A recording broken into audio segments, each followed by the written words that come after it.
Pada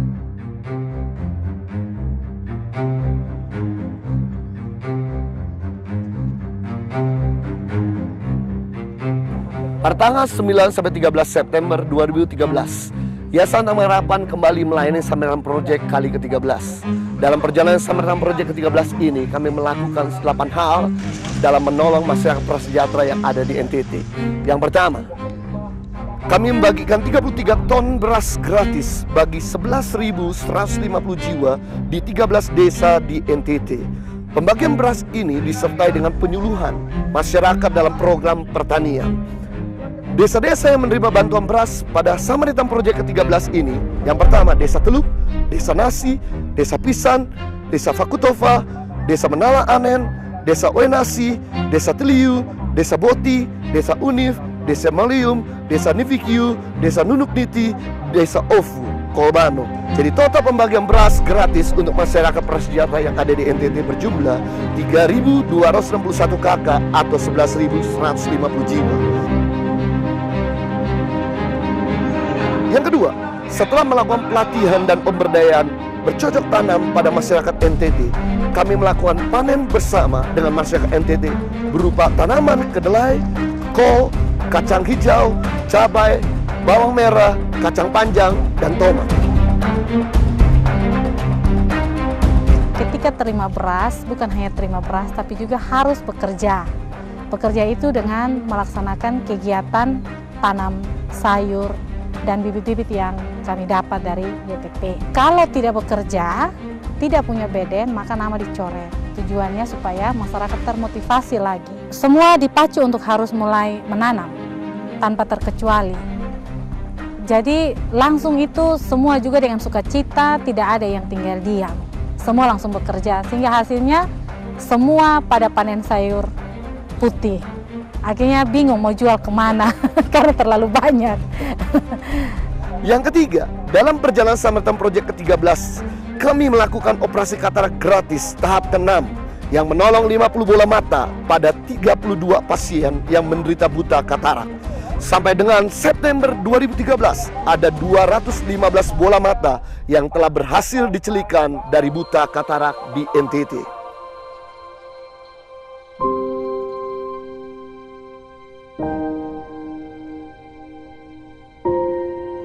Namanya David Lake. Lelaki berumur 62 tahun ini tinggal di Desa Molo Utara, Timur Tengah Selatan, Nusa Tenggara Timur. Sudah 8 tahun ia menderita buta akibat katarak. Tak bisa melihat, hanya duduk dan tidur saja di rumah. Selama 8 tahun ini saya tidak bisa kerja hanya meraba-raba saja di muka pintu sini untuk mencabut rumput. Tetapi mama ini yang kerja untuk tofa, mau masak, dan ini bisa jual untuk mencari uang bagi kami. Istrinya yang usianya lebih muda darinya harus bekerja keras untuk menghidupi 6 orang anak dan dirinya. Total ada 8 orang yang harus ditanggung oleh istrinya, menafkahi dan membiayai pendidikan anak-anaknya.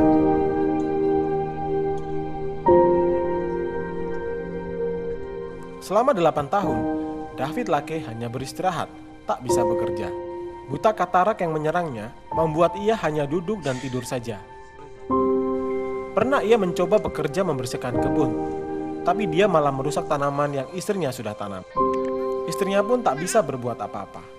Sejak kejadian itu, David Lake tak lagi diperbolehkan untuk berkebun atau merawat tanaman.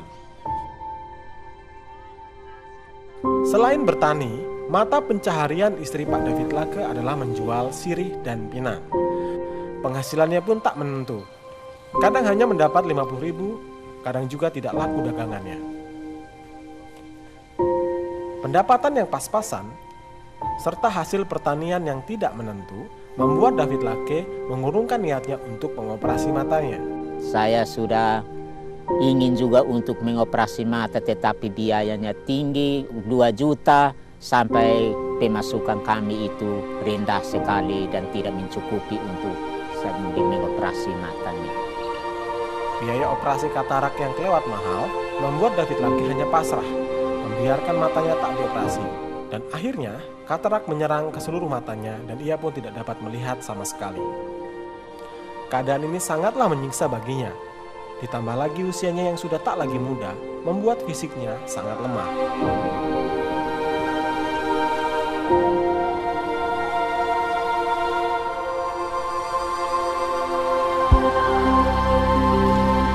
Pada awal Juni, Tangan Pengharapan melakukan screening mata untuk penduduk yang menderita katarak di Molo Utara. Dengan menempuh perjalanan 1 jam dari kota Soe, tim screening sampai di gereja di mana Pak David Lake berada. Setelah melakukan pemeriksaan, Pak David Lake siap untuk dioperasi.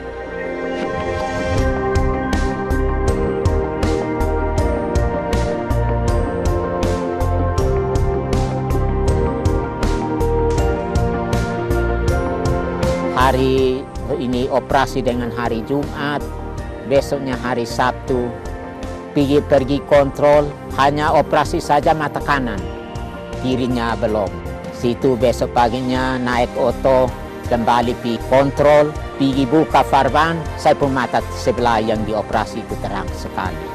Sudah melihat sampai huruf-huruf yang yang ditempel di tembok itu, sampai dokter tes, angkat tangan kanan, ini apa? Saya bilang tangan ibu dokter. Bumi yang 8 tahun ini saya tidak bisa dapat melihat. Manusia hanya saya dengar suara. Tetapi sekarang saya sudah melihat wajahnya yang nyata-nyata. Dan melihat ini perasaannya terlalu girang Bapak. Karena matanya sudah melihat.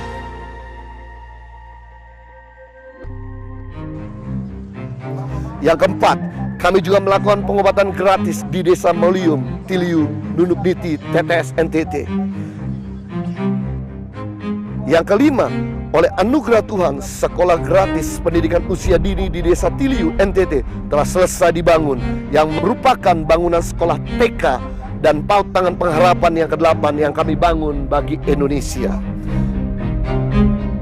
Yang keenam, setelah membangun 4 MCK, mandi cuci kakus umum di Desa Fakutova, Desa Oneasi, kami juga telah selesai membangunkan 4 MCK lainnya. 1 di Desa Menal Anen, 2 di Desa Teluk, dan 1 di Desa Nasi sebagai alternatif positif yang kami latih bagi masyarakat Timur Tengah Selatan NTT untuk tidak membuang air sembarangan.